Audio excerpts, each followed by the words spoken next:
Yeah, dude. Yeah, you are not doing well. Yo, yo, yo, what's up, everybody? Welcome back to another movie reaction and commentary. Today, we're going to be hopping into Jacob's Ladder to continue the Halloween festivities that we have going on for this month, which is really cool. I have been noticing that last week we've done like a bunch of the slashers, OG killers, like Michael Myers, we got Freddy Krueger, we had a bunch of other things too. We watched like, The Thing last year and all that, but it's nice that we are getting, films that are taking a lot more of like a psychological approach, like we just watched The Babadook.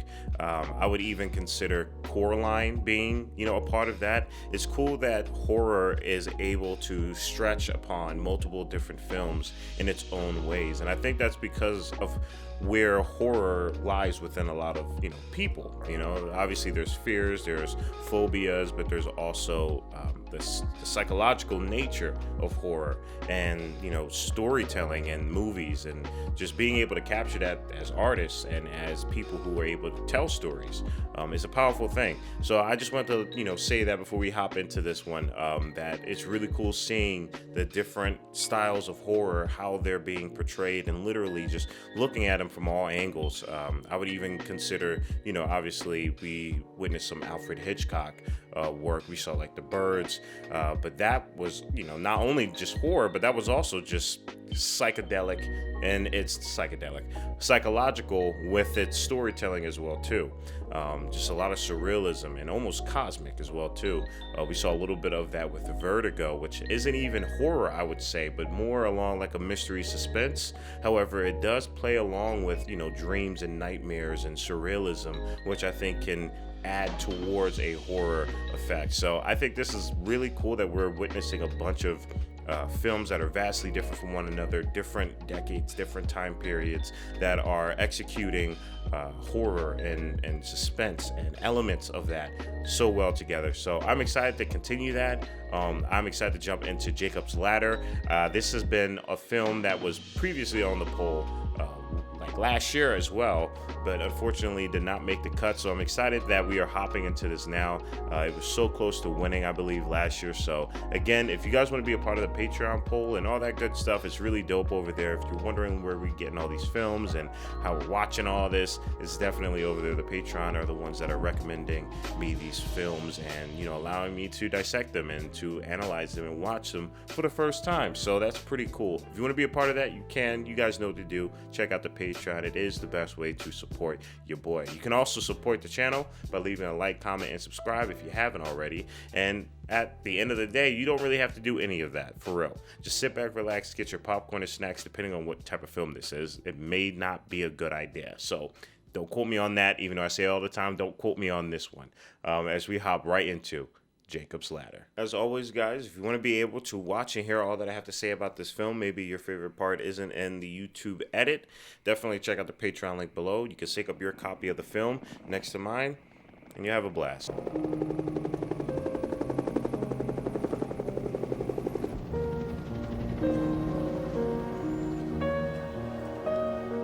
It'll be really neat if this was a take on traumatic experiences in war. I think there was a moment where this channel was really going hard in the paint, watching a lot of war films, and witnessing the horror on the surface level, but obviously, growing to understand and to witness, to listen to the horrors within an individual that is experiencing war. We had the Thin Red Line for that, Apocalypse Now, Saving Private Ryan, Come and See, Full Metal Jacket. Something's wrong. What the fuck's wrong with you? Fuck. Ah! It's my head. Oh, snap. Are they using gas on them? Is that what's happening right now? Oh, that is terrible, man. I don't think we've witnessed that. Damn, what was that then?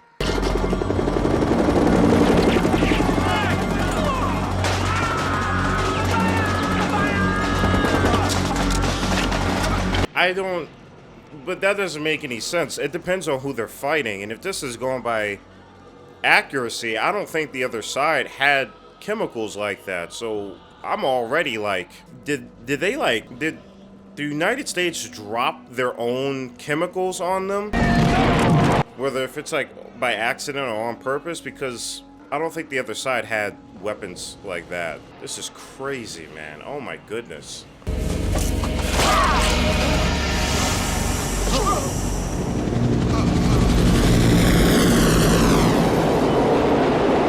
Whoa, whoa, whoa, that was crazy. Wow, okay, damn. Why did he have that look on his face as if he like as if he was shocked to see somebody? I fell asleep.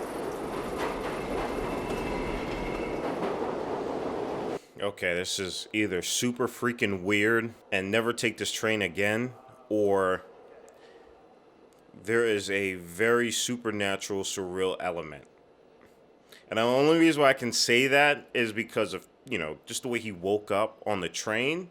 And trains are always used, as we saw in the film that was sort of kind of like a Matrix. There's this element that like can go through portals.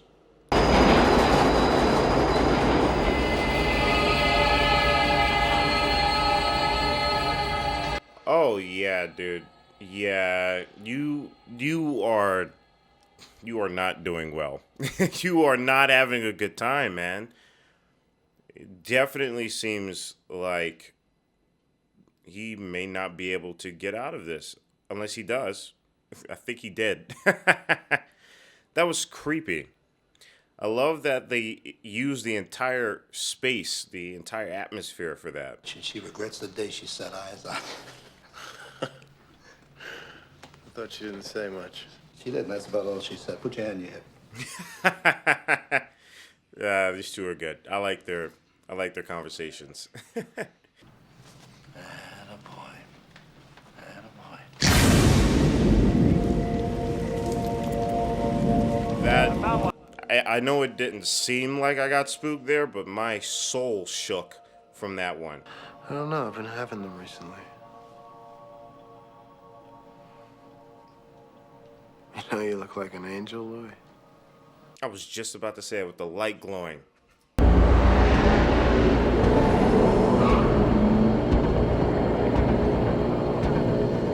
Oh, damn. Whoa. At first, I thought they were just the Max people, which I wasn't, I saw them at first, but when I looked again, when they showed it again, those were like entities. Those were like ghouls. What the heck was going on there? I need to see Dr. Carlson. If it is an emergency, we have a staff of psychiatric social workers. Damn, he can't even get help. Damn. Something is up here. Because there's no way the records would just disappear. Oh yeah, okay, something is massively up. This is bad. This is weird, man. What is going on? No one really knows. They say it blew up. Blew up. What do you mean, blew up? Yeah, what does that mean? What does that mean? This is weird, man. This is weird. There are things that I am not getting full glimpses into. It's creating such a creepy element on my skin. I don't like it, but I like it.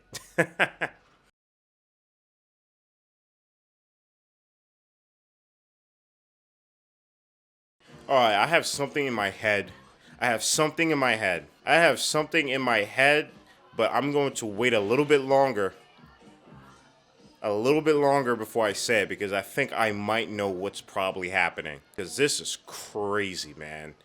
And how they're shooting this, if it is what I'm thinking, it's really damn well done. Damn. Like, this is surrealism to a T. This is blurring reality. And this, you're already dead. You out of here, baby. Yo. Just give me your blue eyes. Yo. I think that might have confirmed it right there. Because that's what I'm thinking.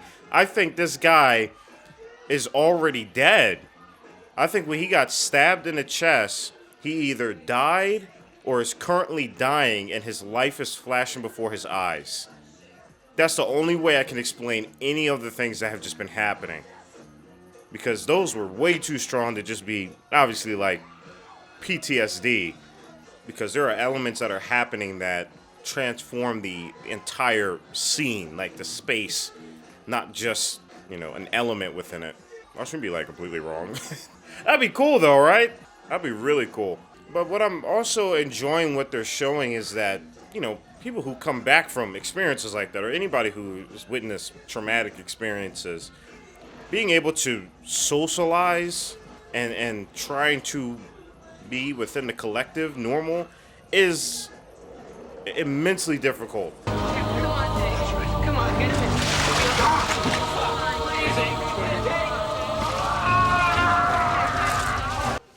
This is probably the people that are there now trying to help him. And he's probably feeling all of it, but he's experiencing it like this. But it's probably the people that are trying to push his guts back in.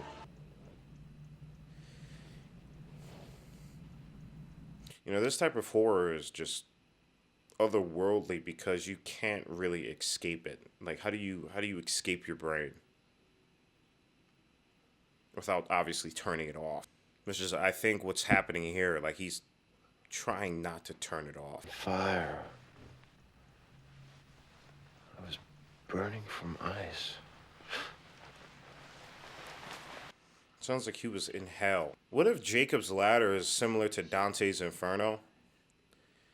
Except, Jacob's Ladder, She's really good and bad. you don't really know if he's descending or if he's climbing out of. Or maybe, I just don't know. I think the title of this is so interesting.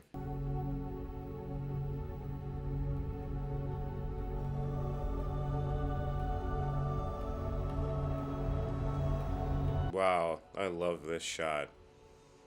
That shot is gorgeous. Along with this music, I'm telling you, this is a whole different type of horror. It really is. This is blending cosmic with surrealism, like psychological. Like, I'm feeling it. I'm really feeling it. And this music is just, man, elevates that. Anybody in there? Anybody home? Oh, damn. The scares in this are really good. Like, I'm not visibly getting scared on camera, but, like, my soul is getting shook for a little bit. Something's wrong, Jake. I don't know what it is. But I can't talk to anybody about it. I'm happy that he's being included into the story because I remember his scene where he's just torn apart, witnessing the aftermath of whatever type of gas happened. They're coming out of the wall. He hasn't even slept. You can tell. Ah, man. What was they telling us?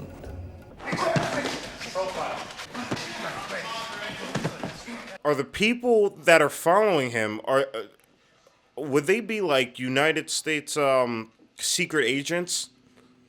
Monitoring them so they don't like speak out about what's happening? Is that why his oh my goodness, is his therapist, his car blew up? Because everybody's like, what the heck? How does a car blow up?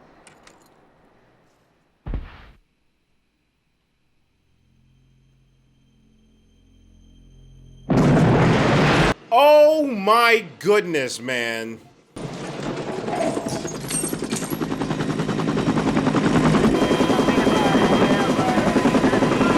Wow.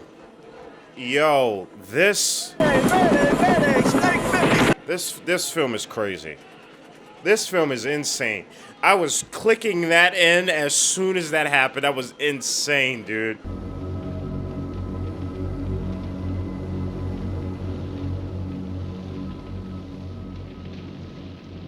But this is also so wild to me because there's one story that is saying that he's he's already dead, and then there's another where this is happening after the events where he obviously would have died in.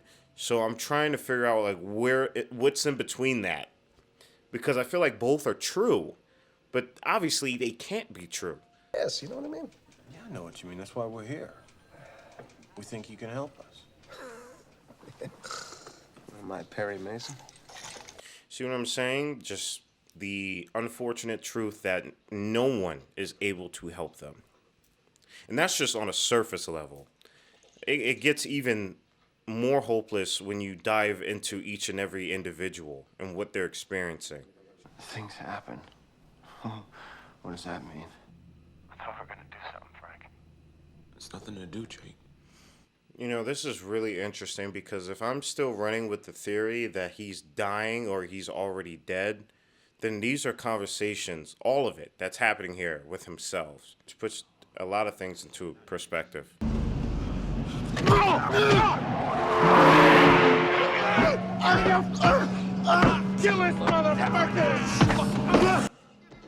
Oh my goodness, man, this is wild. I feel like there's two climaxes ready to just meet at a certain point, and I'm in desperate need of wanting to see what that answer is. Had my son's picture in it. Gabe's picture. It's the only one I had. Okay, all right. Maybe this like entire narrative is just allowing him to let go of what's left. Because at first we had his visions of, you know, his older family, and that was gone.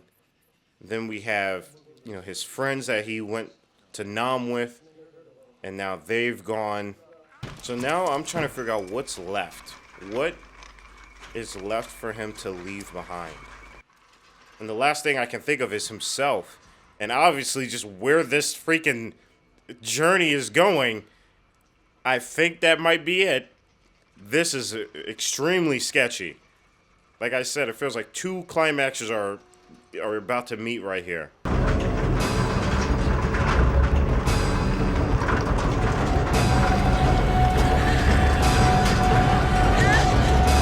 Oh my goodness, man. This is like Mad Max level of psychosis, man. Oh my goodness. This is horrific. Now you got the walls filled with blood. There's limbs on the floor. This is gruesome. Want to go? Home? This is your home. You're dead. Dead. He said, "This is your home. You are dead." Oh no. There is no out of here. You've been killed. Don't you remember? This, oh my goodness, man. All right, make sure. There is something so damn heartwarming about this. Because everybody has neglected him and has just ignored him. He's been the only person that, well, him and his girlfriend, but man, I'm starting to realize that he might actually be a legit angel to him. Eckhart saw hell, too. You know what he said? He said the only thing that burns in hell is the part of you that won't let go of your life. Wow. Wow. Wow. They're punishing you, he said. They're freeing your soul. Relax. Wow. So hell was a way for him to free his soul from the life that he's lived in the physical.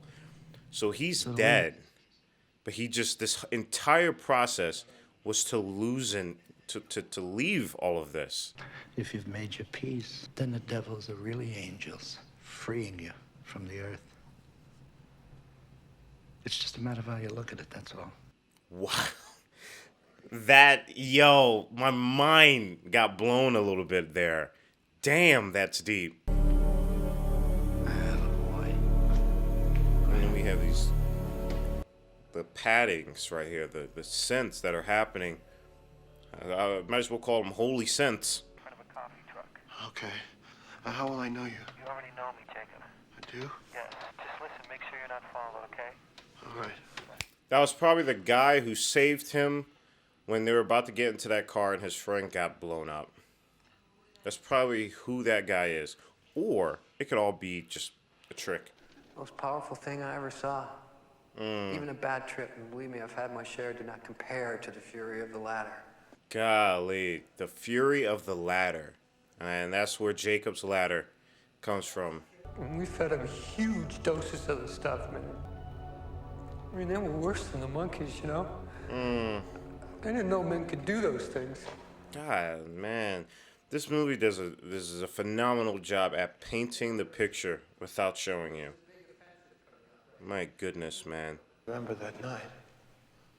I get flashes, but they don't make sense. What happened?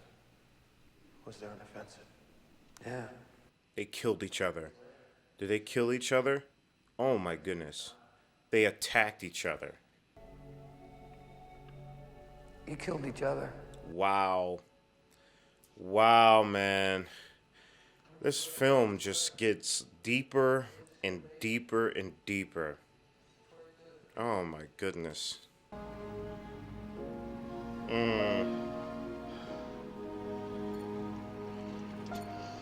That is such a shame. That is a true tragedy. I cannot believe. I just, man.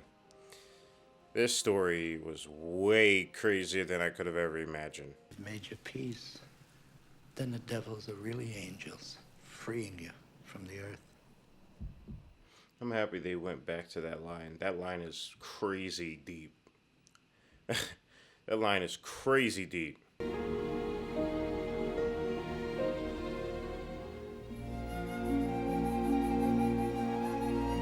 Yeah, I think this is going to finally give him the peace to move on, to let go and move on.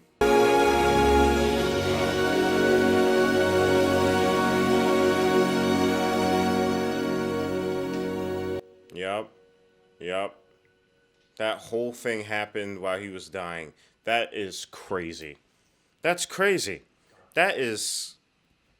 My goodness, man.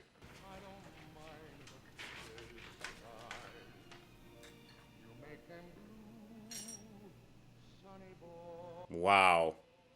Bravo. Damn. This film is incredible. It was reported that the hallucinogenic drug BZ was used in experiments on soldiers during the Vietnam War. The Pentagon denied the story. So this, oh man. Wow. All right, everybody. And that wraps up Jacob's Ladder. Jesus. All right, everybody. We just got done Jacob's Ladder. This one was a surprising story, to say the least. Man, a lot of elements happened here. I don't even know how I can fit it all in this video, if I can be honest with you. This and the Babadook are such great examples of how to tap into a genre that can angle itself into a psychological way, but where the Babadook was very hyper-focused on the relationship with, and I'm not comparing, I'm just saying, it was very focused on the relationship between the mother and the son. I feel like Jacob's Ladder, it tackles that, you know, the relationship between, you know, father and, you know, their kids, and obviously him being a soldier as well and his attachment with that. I feel like there were so many more attachments with this film. But the crazier thing, the thing that really blows my mind is that they were able to elevate this to a level where each of us, each and every one of us can relate to. And that's what I'm talking about is death. And specifically what happens, or the conversation about what happens when you're dying or when you're about to die. I feel like this film is weirdly relatable to what dreams may come. You know, the Robin Williams flick that we saw not too long ago. And I really do praise those films, because when touching upon death, when you're touching on something like that, you can step on a lot of people's toes, just on a religious sense, on a spiritual sense. I mean, you're confronting people with something that will happen to everybody, but is also so detached from the living experience. Essentially, what I'm saying is that we don't know anything about it, and so we have to wrap our heads around it.